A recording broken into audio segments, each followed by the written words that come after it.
Hey guys, welcome back. So, if you guys didn't see the other video, we actually got new Pokemon in the game. We got some new evolutions in there, which if you guys weren't there on my stream yesterday, I actually evolved, I believe, two of those new Pokemon. I'm not gonna say what those are because if you guys were at the stream, you definitely would know by now. But we are here today. We're gonna talk about the bottom portion of the new update, which we mentioned about raid battles and new changes. So in this article here, which we found here, we're going to be reading about all the changes like rebalancings and raids and trainer battles and basically what's going to happen, what's basically happening now. And you guys are going to be also seeing a couple of changes to the channel as well because of this update. So let's go ahead and we're going to read this over, and then we're going to talk about a couple of things regarding this thing. So before we get started, if you guys didn't see the last video, we definitely had some hype with the new Gen 4 Pokemon that came into the game. That was pretty hyped. So now we're gonna go dive in depth about this community note here. So yes, rebalancing raids and trainer battles. So it reads here, trainers. In our previous community note, we outlined some changes that came to Pokemon Go that affect a Pokemon's effectiveness in battle. We have similar news to share today detailing raid battles and move balance changes and move set additions to the game, which you may have seen referred to in our most recent Sinnoh region update. So basically in regards to the update we received regarding those new Pokemon, and then in the last line it mentioned that there was changes to the raid battles that mentioned that raid bosses were more sturdy than before, which I saw that and I kind of had a bad feeling that it was what I think it was going to be, and unfortunately we're gonna dive into that for sure in this video. So anyway, continuing on. For the raid battle changes, the featured Pokemon will now have an HP increase to offset some of the damage increases made to the attacks of other Pokemon in the last year. We hope this will provide greater overall challenge as well as encourage trainers to group up to win. When it comes to move balance changes and moveset additions, we have been keeping an eye on how well some Pokemon are performing in battle compared to others. This means adjusting the power of some moves in trainer battles and giving Pokemon new moves that improve their success in matches. So in this line, they talked about raid battles that the featured Pokemon during raid battles have an HP increase. So for what we know so far, that is actually a 20% increase to the raid battles, to the raid bosses. So you guys are gonna notice a big change. Like for example, Palkia, our current legendary raid boss, had a CP of 50,019. Now it has a whopping 54,793 CP, I think, so along those lines. So they basically gave Pokemon 20% more, the raid bosses 20% more HP, which kind of sucks. And we're gonna talk about that later on. But yeah. Anyway, so let's read this here. So the raid battle rework. This is where we're gonna go in here for the most part. A previous change to the super effective damage multiplier has allowed single trainers to win certain raid battles alone, even though this was not the original intent. The change will increase raid health for featured Pokemon in tier 3, tier 4, and tier 5 raid battles. So this means that now you can no longer solo Tyranitar or Absol, which really sucks for me because I have been waiting for my chance to solo Tyranitar, and unfortunately I missed my chance because of this rework crap. So unfortunately now I'm not gonna get my chance to solo Tyranitar. So just in case you guys are wanting to try a solo on Tyranitar Absol, it is now no longer possible to solo these. You have to do it like in 2 people. So unfortunately it really sucks, but you know, it is what it is. And Palkia is still doable, but it's gonna be a lot harder. So it's gonna require more like if you're gonna try to duo Palkia without the weather boost, you need full level 40 Rayquaza with the max movesets. Otherwise, you're not going to get it done. With the windy weather boost, with the windy boost, however, I think it's still possible, but I'm not really too sure yet. So once we get more information on that, once we see more people go about these raids, and once I get an idea of what they use, then you know I can confirm this for the most part. But for the most part, it looks like duels are still possible, but they're going to be much harder. So I like it. I like it and I don't like it. I like it because, you know, it means that these Pokemon are going to be harder and provide a much better challenge. Like for example, Palkia, I think was a little too easy without the weather boost. Because um like you guys see my first Palkia duel video. Like me and my friend, we dueled it without a weather boost. Like it was raining that day, and we actually found the Palkia with the moveset we wanted to do, and the fact that we were able to duel it without the use of weather boost, that was a bit pretty crazy if you ask me. So I definitely understand the concept about this increase. Is because so more people work together to take these raid bosses down. But at the same time, it kind of makes me feel bummed because I didn't get my chance to solo Tyranitar, and I didn't get a chance to solo Golem either. So I'm pretty disappointed about that. Though I was able to solo Rhydon, and I was able to solo Absol, which twice by the way with Absol. So if you guys didn't see that, be sure to check that out. But aside from that, I mean, I don't mind this because this means that it's gonna be a more challenging situation, more challenging Pokemon.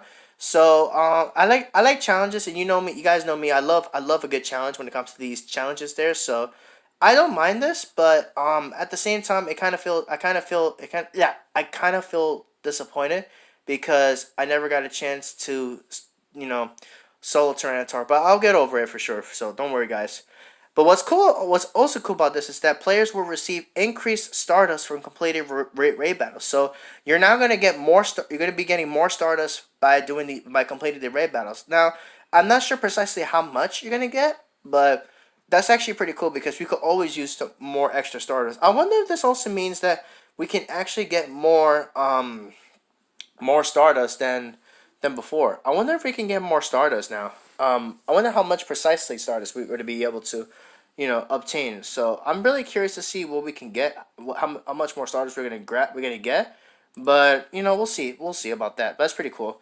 But anyway, that's it for the raid battle rework. So all the tier 3 and tier 5 up to tier 3, tier 4, and tier 5 um are have a 20% HP increase. So this means that now we will no longer be able to solo T-Tar.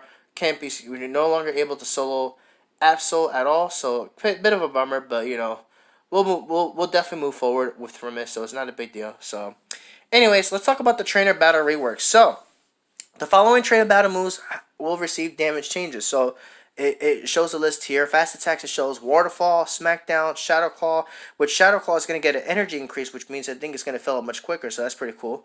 Razor Leaf, Confusion, Frost Breath, and Ice Shard. Charge attacks are going to get a damage change.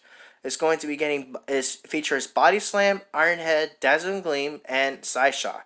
And then it says here for standardization, the damage from Ice Beam will serve as the new baseline for Thunderbolt and Flamethrower. So I wonder if that means Thunderbolt and Flamethrower are going to be doing more damage. If so, that's actually pretty cool. Because now Pokemon that can only access Thunderbolt, like for example, Zapdos, which can only use Thunderbolt, can actually benefit from this as well. So that's actually not too bad. Same with Flamethrower, Entei actually obtains Flamethrower. So if the damage output for Flamethrower goes up to 90, I think that's going to make Entei a little bit more, slightly better than Moltres. Though I could be wrong. I could be wrong about that. So, and I understand that. So, and then for standardization, the damage from Ice Punch, Fire Punch, and Thunder Punch will be set to the same level. So that's cool. So there's going to be a little bit of a balance there. So that's pretty cool there. But now let's get to the moveset addition. So these Pokemon this is a list of Pokemon that are going to be receiving that have received, I should say, these new moves. So let's get into it. So first up, we got Arbok that now has access to Dragon Tail as a quick move. So that's pretty cool. This edition provides Arbok with a hard-hitting fast attack that should help it stand out among poison-type Pokemon. So that's pretty cool. Arbok gets Dragon Tail. Clefable gets Meteor Mash. So we're going to talk about this one too. This edition provides Clefable with a powerful Steel-type charge attack to help deal with other Fairy-type Pokemon. Making Clefable stronger should also make Dragon-type Pokemon less overpowering. So guys, Clefable now gets access to Meteor Mash. So this means Clefable is going to definitely be pretty good in my opinion for PvP. Being able to access the Meteor Mash, which was previously only learned by Metagross, but now Clefable gets access to Meteor Mash, which is pretty cool. Meteor Mash is a really good charge move, so definitely pretty good on Clefable there. So Clefable is going to actually pick up some use there, which is pretty sweet. So that's some pretty good coverage there. Now, next up, we're going to talk about Ninetales and Alolan Ninetales. They both get Psyshock, which is a 3-bar move that does 65 on each hit, and then during PvP is a 2-bar move that does 65. This addition provides more coverage for Ninetales, giving it more overall variety, versatility. That's for the regular Ninetales. And then for Alolan Ninetales, it gives him more type coverage against poison types. So that's going to give Alolan Ninetales an option to hit those poison types a little bit more consistently. Because obviously, Alolan Ninetales being a fairy, part fairy, it's going to be suffering from that super effective damage from the poison type moves. So it's pretty. I like this add on to it because this means that it's going to be doing some pretty, good stuff there. So that's pretty cool. Now Wigglytuff next up is going to be getting the move Ice Beam, which is pretty cool because this gives Wigglytuff another option against Dragon types. Though I feel like it was kind of irrelevant, but then again with Ice Beam it's gonna be able to hit Dragon types 4 times effective than Pokemon like than Dazzling Gleam, because Wigglytuff gets Dazzling Gleam if I'm not mistaken. So I guess it's cool because it gives Wigglytuff a move that can actually hit the Dragon types a little bit more harder, because Ice is quite effective on Pokemon like Dragonite, Rayquaza, Solomon, stuff like that. So basically, it looks like they're pushing to nerf Dragon types a bit. So it kind of makes sense there. So Alakazam gets Fire Punch, which I actually like this one a lot because it gives Alakazam some coverage against Steel types. So it gives it pretty cool coverage. It's a fast charge move as well, so that's pretty sweet. So now with this, Alakazam is going to be able to hit Bug types and it's going to be able to hit Steel types more effectively, because Alakazam only had access to Psychic, Shadow Ball, and no, sorry, not Psychic. Sorry, Psychic is Legacy. Future Sight. Sorry, I was meant to say Future Sight, Shadow Ball, and Focus Blast. So now with Fire Punch, this gives Alakazam a much better option against Pokemon like Scizor, for example. Scizor definitely is going to fear the Fire Punch for sure, being quite weak to it. Pokemon like Metagross is going to take super effective damage from Fire Punch. Though Metagross will be taking very little damage from the quick move, Fire Punch is going to definitely do some pretty good damage there. So with Fire Punch, Alakazam is going to definitely get some pretty good coverage against those Steel types, in my opinion. So that's definitely a welcome addition there too. Now, we mentioned before in the last video, Machamp gets access to Rock Slide. We already talked about this, but it's going to be really good with Machamp to have Rock Slide, because it's going to give Machamp coverage against those flying types. So I think Machamp is going to shine really well in the PvP with that Rock Slide, but we'll see. And then we have regular Muck that has access to Thunder Punch. So Thunder Punch, they gave it to regular Muck to apply more early Protect Shield pressure to counteract water types that currently dominate the Great League, like Azumarill, which is true, because Azumarill is one of the best Pokemon in the Great League, because it is water and fairy, and it hits pretty hard. It's a really good Pokemon, honestly. So Muck with the Thunder Punch there is going to be pretty good, so it can get off more hits on that thing, which is pretty sweet. So, and honestly, Muck needed this, because honestly, I believe Muck only gets Gunshot. I mean, it does get Poison Jab as a quick move, and Poison Jab does really well in PvP, but I feel like it was kind of slow because Muck didn't have any good moves to counteract Pokemon like Azumarill, Polito, which is another good Pokemon, really great Pokemon in the Great League as well. Now with Thunder Punch, it gives Muck some hope against those Pokemon, so that's pretty good, honestly, if you ask me. And then they gave Alolan Muck Snarl, which is pretty cool, so I like that one too. Snarl, we've seen that used on Houndoom, which is pretty cool. So with a better Dark type fast attack, Alolan Muck should be able to compete with Giratina and other Ghost type Pokemon. So good to know. So I think this is pretty cool. Though I think Bite is a little bit better. Like, it does a lot more damage. Like, it comes out with a lot more damage there. But Snarl, I think, fills up the your attack meter a lot quicker. So, but that's pretty cool. Now, next up is Weezing, and it gets access to Thunderbolt, which is pretty cool. So it gives us some additional type coverage.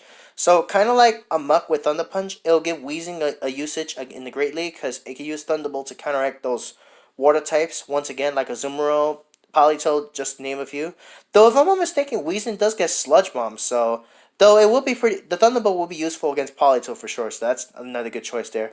Starmie here has access to Thunder and Ice Beam, so that's actually fairly good, because if I'm not mistaken, Starmie already gets access to Hydro Pump, so having some good coverage with Thunder and Ice Beam is pretty cool. So it looks like you can use Starmie as some pretty cool coverage. So it gets Thunder, Ice Beam, Psychic, and I think Hydro Pump, though I think one of those other moves that it currently has is going to get taken out. But Thunder and Ice Beam on Starmie is definitely welcome. So it gives Starmie some good coverage. So it's pretty sweet. Now, next we're gonna talk about is Jinx with Focus Blast. That's pretty cool that it gets that. The Focus Blast is kind of slow, so I kind of don't like this one. But I guess in raids it's pretty cool, so I'll take it. We take those for sure. Now, Kabutops here actually gets itself some pretty cool, a pretty sweet charge, a fast move being with the Waterfall. Kabutops lacked a water type fast move and has had an uncharacteristic amount of difficulty with flying type Pokemon. So with Waterfall, Waterfall will give it that's the stab that it needed so badly, and it's still going to be able to perform pretty well. So with this Waterfall on Kabutops, I feel like Kabutops is going to be performing a whole lot better, honestly. So that's actually pretty sweet that it got that. Not to mention, Kabutops does get Water Pulse, so Kabutops is actually going to see a lot more usability now with that newly added Waterfall. So I like this a lot because now Kabutops has a double water moveset, so it'll actually do some work in the in that league there. So, but it looks like a no, it didn't lose anything. Never mind.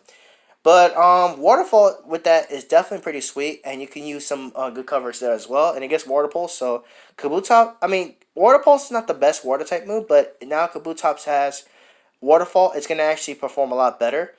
And another Pokemon that definitely needed a better move there is Aerodactyl. Aerodactyl now has access to Rock Slide, which is pretty darn sweet. So it needed a better Rock type move. It had Ancient Power, but it would have been cool if they gave Aerodactyl like Smackdown. But then I believe Aerodactyl doesn't learn Smackdown normally. But still, Aerodactyl with Rock Slide is pretty sweet, so I'll definitely take it. I mean, it does get Bite, so it definitely has some usage there. Snorlax also gets Outrage, which means that it gives Snorlax some more versatility. So you can use Outrage. It also has access to Heavy Slam, Earthquake, and Hyper Beam. So Outrage is pretty cool on it. So I welcome that. And then now moving on to Gen 2, we now have Ampharos with Power Gem, which is pretty sweet. I don't think it's really that great, but Power Gem is interesting. So I'm not too sure really. I don't know. It is what it is. It's your guy. What do you guys think about that? I don't think it necessarily need that, but it's okay. Um, Ursaring with Shadow Claw. It's pretty cool. So this Ghost type fast attack will provide the normal type Ursaring an advantage in the Ultra League, where Ghost type Pokemon like Giratina frequently made an appearance. Now, just a little rundown, guys. Niantic made a mistake and said that Giratina was a Dark type, but they fixed it, so that's good to know. But Ursaring with Shadow Claw is going to be pretty cool. So it's going to give Ursaring some good usage against Pokemon like Giratina, like they mentioned over here. So it's pretty sweet there. Mantine actually gets Bullet Seed now, which is pretty sweet. So Mantine with Bullet Seed means that it's going to do a lot better against opposing water types. So that's pretty sweet if you ask me. With Bullet Seed, this gives Mantine some more good cover, something to hit those water types a lot more consistently. And it does get Aerial Ace, so with that, it's going to be a good counter against those water types. So I think Mantine's going to definitely have some good usage for sure there. Now, Houndoom here gets access to Flamethrower here now, which is really cool. It needed that so badly because before Houndoom had access to Fire Blast, which was definitely the worst fire type move in the game, in my opinion, of course. But with Flamethrower, and of course, you guys already know what the buff they made to Flamethrower, Houndoom is going to definitely shine as a fire type attacker now. So I think it's really cool. I like it a lot. It does get Fire Fang as a quick move, but that's still pretty good. So Houndoom now can serve as a fire attacker and a dark attacker. So Houndoom with that, it definitely needed that so badly, but not as much. Well, it's with this Houndoom is going to do pretty well now, but the next one we're going to talk about, which I'm pretty happy to see this. Donphan finally gets access to a ground type fast attack with Mud Slap. So, granted, Mud Slap is not the best, ground type move that there is, but now that it has Mud Slap, it's going to actually be able to perform really well against those, Pokemon, basically against fire types, steel types. So Donphan's going to be doing a lot better while maintaining some good coverage as well with the charge move. It gets Earthquake, it gets Heavy Slam, and Play Rough. So now Donphan finally has access to that double ground type move set. So it's finally going to be able to have some good usage for sure. So that's really awesome. So pretty hyped to see that for sure. And Miltank now, and then Miltank gets Thunderbolt and Ice Beam now, so this gives a Miltank a good coverage against Pokemon like Azumarill, and then Dragon Pokemon like Altaria. Which personally, I use Altaria as well in the Great League because Altaria it's a monster in the Great League, so it's really cool. It's a really good Pokemon. So now we as an Altaria user, we have to watch out for Miltanks with Ice Beam, so I have to be careful for that. But yeah, even the legendary beasts from Gen 2 are getting some love here. So Raikou now has access to Shadow Ball, which is not an electric type move. So now Raikou's going to have a better chance to shine in the Ultra and the Master Leagues because Raikou before it was getting outshined by other Pokemon because Raikou only had access to electric type attacks. Now with this change, Raikou now has some coverage. It's not going to be limited to just using electric type moves like when it like unlike Pokemon there. So Raikou with Shadow Ball is pretty sweet because this means that Raikou now has coverage. It has some coverage now again, some coverage there, so it's not gonna get walled by those ground types anymore. So that's pretty sweet. Entei also is gonna do pretty well here because Entei gets Iron Head, which is pretty cool. Granted, Iron Head is kind of not the greatest move, but it does give Entei a Pokemon a move that can help it deal with Rock type Pokemon, so that's not too bad. But it would have been a little bit better, but still, it's not a big deal. And then Suicune gets access to Ice Beam, which is pretty sweet, honestly. So, if I'm not mistaken, I think I have a Suicune for the Ultra League. If not, I'll probably will power one up in the future. But Suicune with Ice Beam is pretty cool because it's going to give Suicune an answer against those Dragon-type Pokemon. So, it's also going to give Suicune an answer against the Grass-type Pokemon as well, like Venusaur, Pokemon like that. Granted, Suicune is still definitely not the best Pokemon at all, which kind of sucks. Because Suicune is definitely my favorite out of the three legendary beasts. So it kind of sucks that Suicune still didn't really get any good grass type quick moves. But with Ice Beam, at least it's gonna give Suicune some coverage against those dragon and grass type Pokemon. So not to mention Suicune being weak to grass, this gives Suicune an answer against those grass. So I think Snarl with Ice Beam and Water Pulse will be pretty cool for Suicune if you ask me. So that's just my opinion, of course.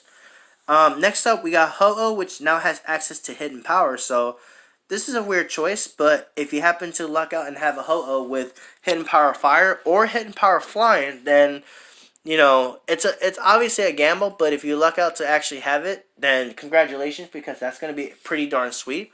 So, definitely want to take advantage of that. So, that's pretty awesome. Now, now going into Gen 3, we have Ludicolo, which now has access to Ice Beam.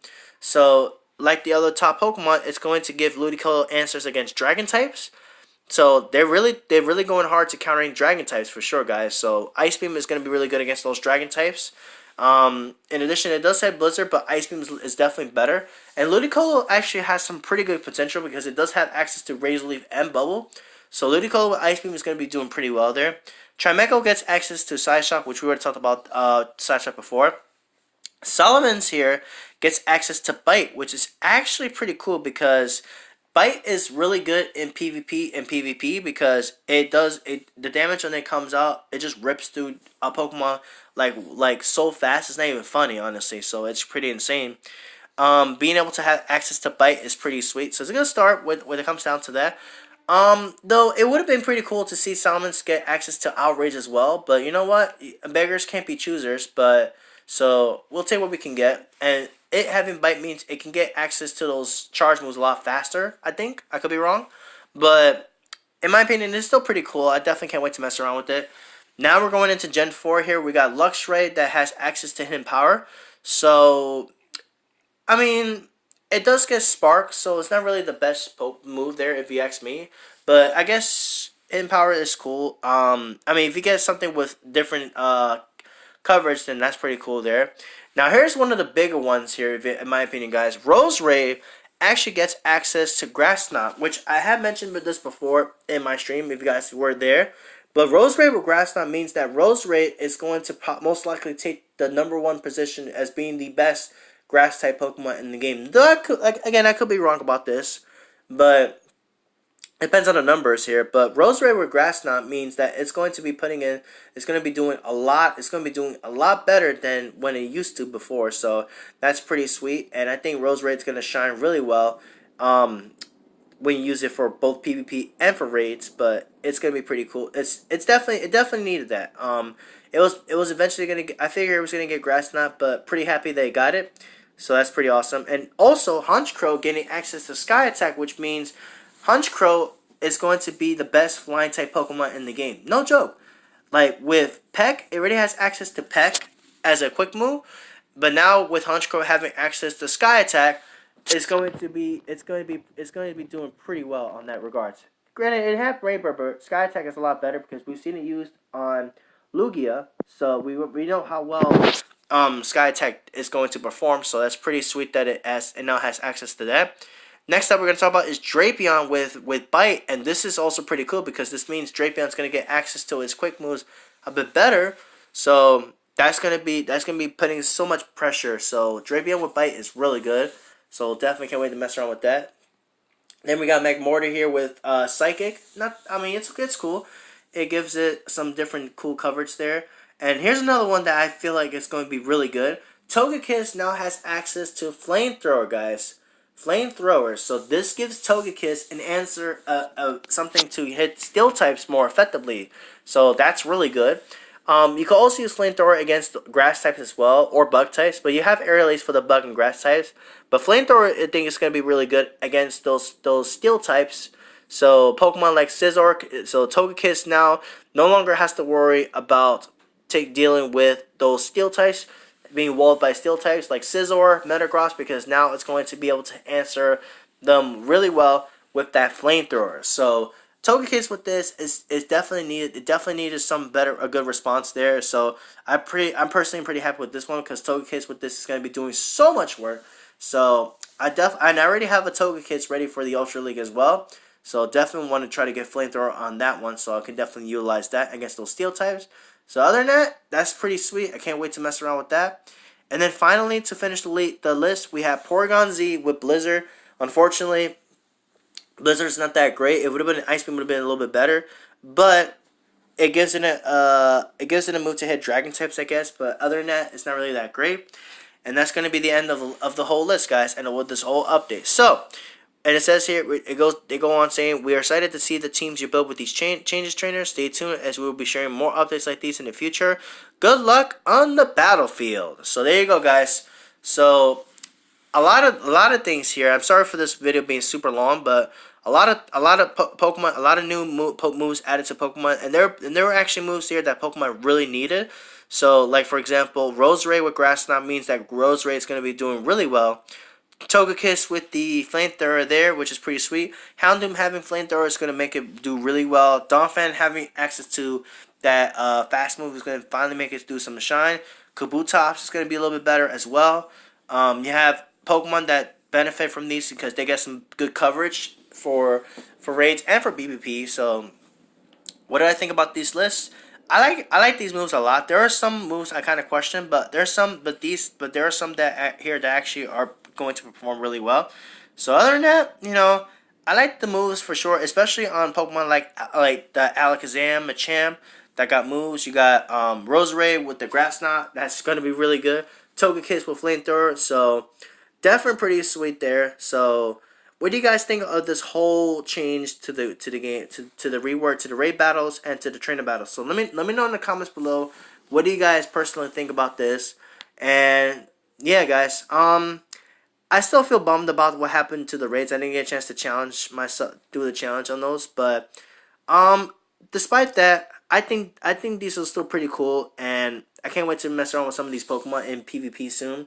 But let me know what you guys think, guys. And be sure to hit that like button, subscribe, and comment if you guys enjoyed. As far as what videos are gonna be coming through my channel is concerned, I haven't really made a decision about that yet, but I'm gonna be coming with you guys with some more, with some new content to the channel to make up for the changes that they made with the race system. But anyways, that's gonna be it for this video. Thank you guys for watching. Be sure to hit that like button, subscribe, and comment if you guys enjoyed, and let me know what you guys think about this change. If you guys like it, you guys don't. But let me know what you guys think. And with that, I'm out of here. Thank you guys for watching, and until next time, this is Lidos NYC signing out.